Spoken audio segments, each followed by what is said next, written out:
Welcome to this edition of the $1 Million Mastermind Podcast. This is where we pick the brains of high achievers from all walks of life and get their hard-earned, real-world insights on winning. I'm your host, Larry Weidel. The thing is that, what do you say? What are you doing now? Other than, speaking and this and that and the other and whatever, what's your main, do you have a job? Are you in a company? I work, and what is it?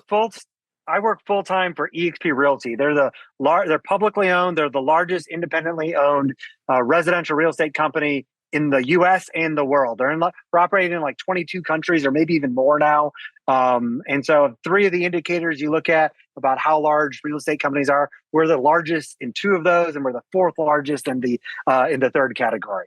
And Wow. so I help build products and technology that our agents use, and I run those operations and roll that out, leading teams while doing a lot of writing and talking with gentlemen like you, men and women that have audiences. While the best way to tell the war stories and grow my current team is sharing the stories about what we're actually doing. So people show up to war every day because I show up when we're working 50 hours and 60 hours trying to grow that company, and they hear me say the same things publicly that I'm telling them behind the scenes. Yeah. And that kind of makes us all work a little bit harder.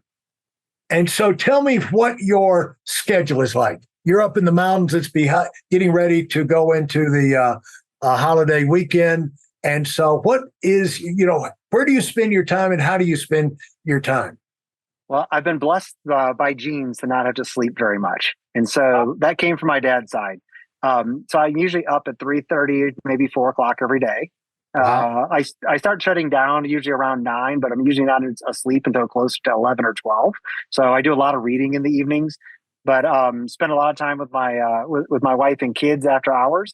But I usually hit the gym first thing in the morning when I can. I haven't so much the last couple months because we've been working on some really big projects. We have some patent pending stuff coming out. But other than that, I'm usually up at the gym first thing in the morning, come back to the house before my wife and kids are up so I can help. We have 2 littles at home, a 4-year-old and a 2-year-old. Oh, congratulations. So, thank you. They, it's amazing how humbling having kids are. I always heard that from my friends, but it's different when you experience it. Yeah. I always thought that, you can get your master's and your PhD, but I always thought you get your college degree in life when you get married. You get your master's with the first child and your PhD with the second child. You find out you don't know anything about anything. It's just, it's amazing. Problem solving, problem solved. Yeah. So that's how most of my days start. I'm usually at one of my desks.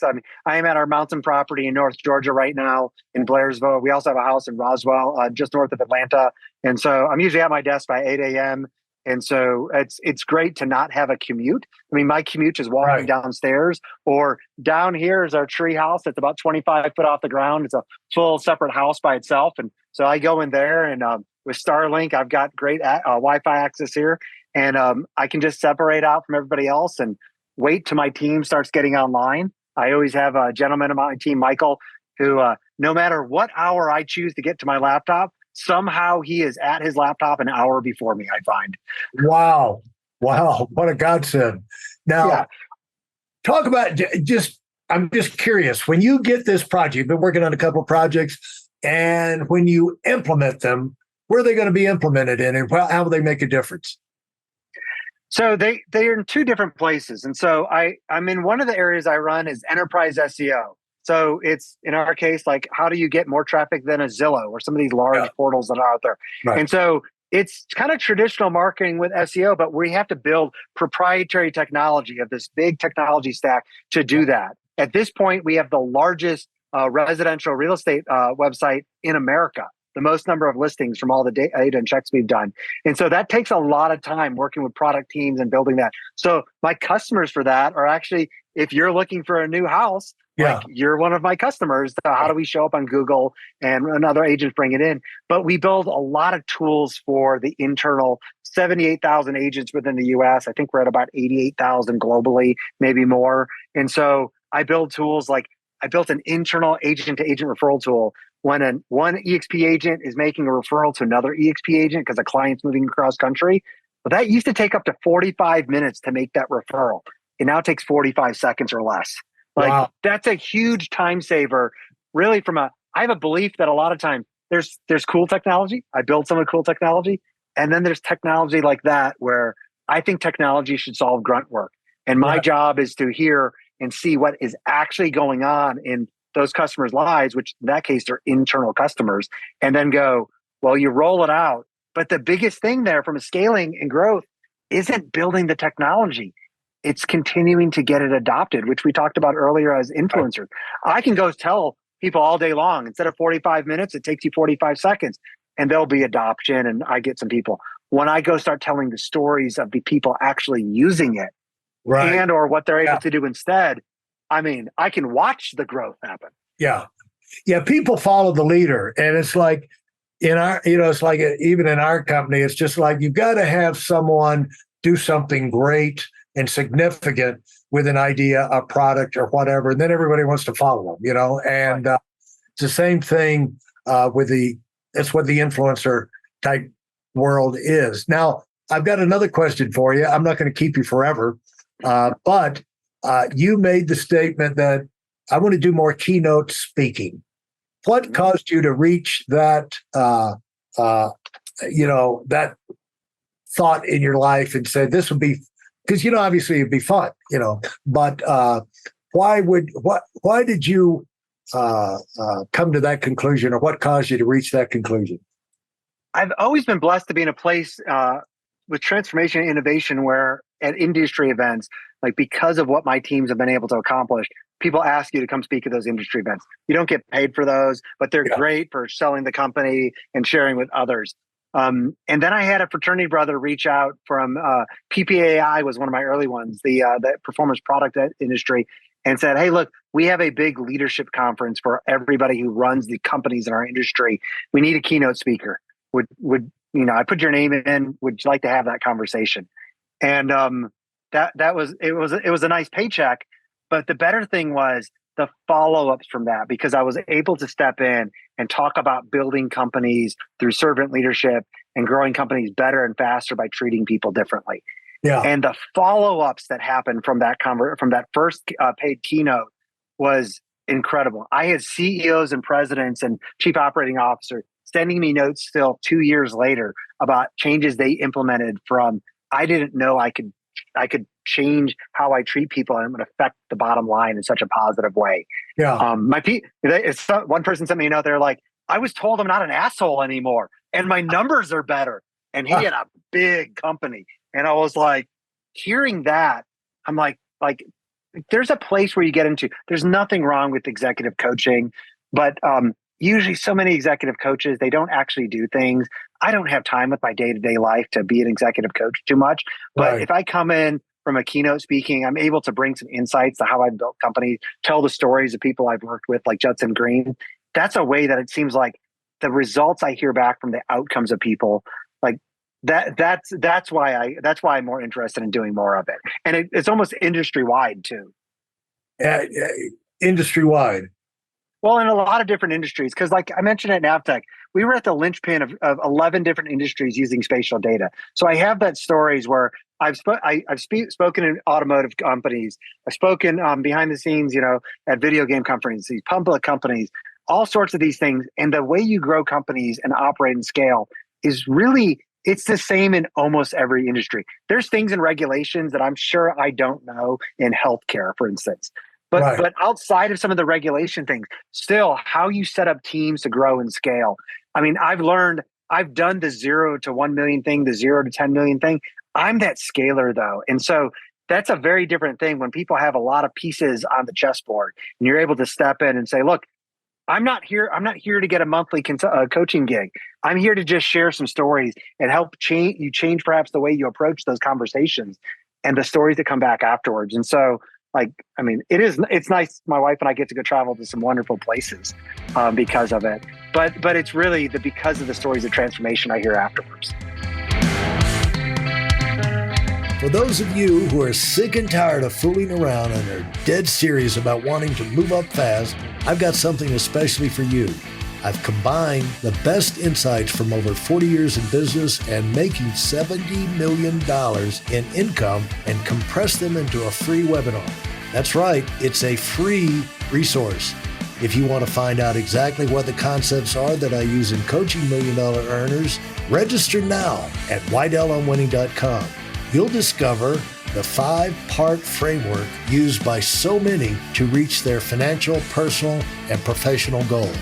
You can find that link in this episode's show notes.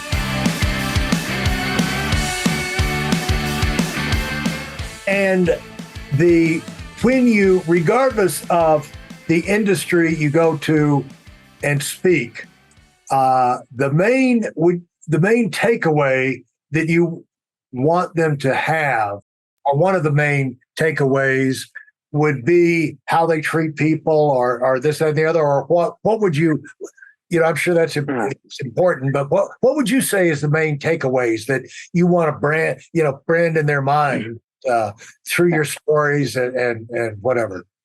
Yeah, I most of the time I come in and I end up speaking about the titles, of course, will be different depending on industry and the problems they're trying to address. But I'm trying to get people to adopt high achieving servant leadership. So often I see companies held back where, to me, it is really binary. There's times where you do need to be authoritative. You do need to tell people exactly what's on your mind and what they need to do in that moment.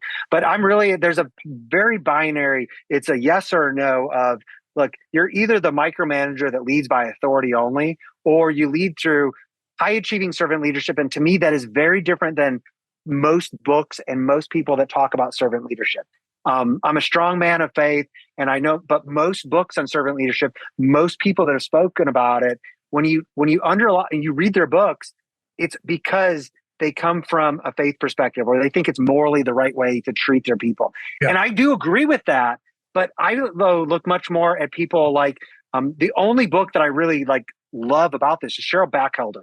She speaks about servant leadership. She was a change CEO for Popeye's Louisiana Kitchen, took that public company out of bankruptcy basically and made it hugely profitable. And her whole book is basically saying, look, and this is what I believe, if you want to grow a company faster and higher than you ever could, you can't be an authoritative leader. You have to do it as a servant leader, where my job is to look at it and go, I need to show up every day and go, look, I may actually know the best thing to be done, but my job is to not tell that to you. It's to teach you how to do that and replicate myself. Because there's so many decisions that need to be made, especially as organizations grow, where there's no way any authoritative leader can make all of the decisions, even if he or she is right, even if you can make the best. But most people, the best bosses, you hear somebody, they've read every Simon Sinek book out there, and they go, I'm a nice person. And if you go look at their meetings and their interactions with their direct reports and how they lead their companies, it really comes down to do what I say or I'm going to fire you. Yeah. As opposed to try to replicate yourself, teach your people wisdom and how to make decisions so that if you got hit by a bus, they would operate without you. Right. Because you really only have a business when the business can operate without you. And there is too much. The problem with the Moses style of leadership, where you come down from the mountain, you're continually walking down from the mountain with 10 more commandments. Right. Every week. It's like, oh no, 10 more commandments. And the thing is, when people are involved, we found a long time ago that if they, you have a problem. I got to the end of my run in running the big organization, where I would just notice, I'd get to the point where I was we got a problem coming up here. And I would go get my team together. I said, hey, we got a problem. Now we can keep doing what we're doing now, or we can, and we're going to kind of grind to a halt, or maybe there's something we can do better. What do you guys think?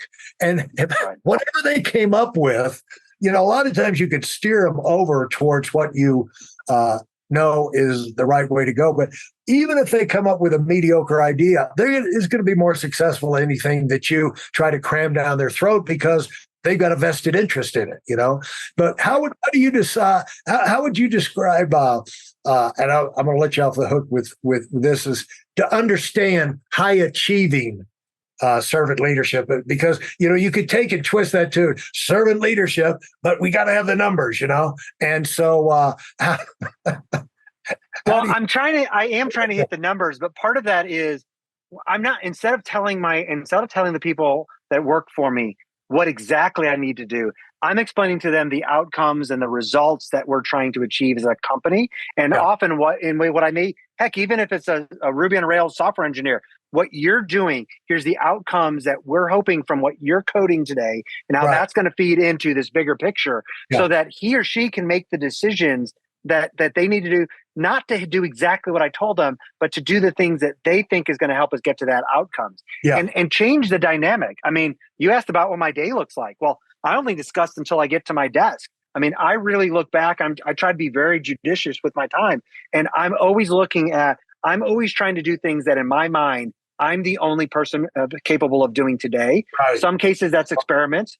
Some cases it's strategy. And then I'm looking at, is there anything I've done today that I need to be teaching somebody in my team how to do tomorrow? Then tomorrow, I'll bring them up next to me. And then the next day, I'm handing off more things to them so I can keep experimenting and doing things that only I can do.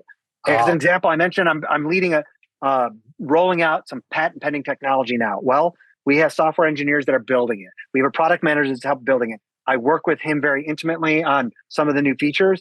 I'm the one leading the mastermind with hundreds of our agents that are trying this, because I have a way of being able to speak into them that's just not replicatable right now. Right. But I always have both my product manager and my head of product marketing alongside of me, because it's hard to speak and hear at the same time.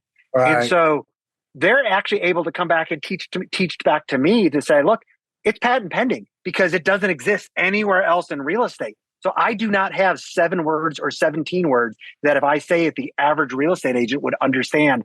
This is what it does. And so I'm leading every week mastermind with hundreds of some of the highest performing agents in the country while they experiment with using early access technology. And then they're listening for where there's confusion when I say something and somebody asks questions or somebody comes back afterwards, so that we can try to make that mastermind better. I couldn't do that by myself. I have to do that with them. And I'm open and vulnerable with them to say they will listen to me because of my background, but I can't teach them to be successful without their ears and then us conferencing afterwards. Yeah. Yeah. That in terms of scalable, is you have to have someone on top noticing what's going on, figuring out better ways of getting it done, and then simplifying that into some steps and whatever, and then bringing somebody in, training them, passing it off to them. And in the process, I used to tell people, look, until you get 7 to 10 people who can do what you do, you can't move up. You know what I'm saying? Yeah. You promote yourself by getting 7 to 10 people who can do what you do. Then now you can elevate yourself. And so there's some truth of that in a lot of these situations. And so I'm glad we got that last, got around to giving you the chance to get that last bit in there, because that's amazingly powerful, right on the money insight for leaders who want to grow and get out of the weeds. You're going to get into weeds running a business and growing. Growing puts you into the weeds, but you get out of the weeds by going through that process that you talked about, that I'm not going to repeat because you said it so well. And so I'm so glad we got around to that. Thanks so much for sharing. This has been an action-packed, fun afternoon. And I appreciate you having me and taking the time and having such wonderful pictures behind you. They're just like captivating. Yeah, thank you. Yeah, I'm a photographer and an artist, and these are some of these I'll paint actually over here. I've got them up here. I'm trying to figure out how I'm going to paint them.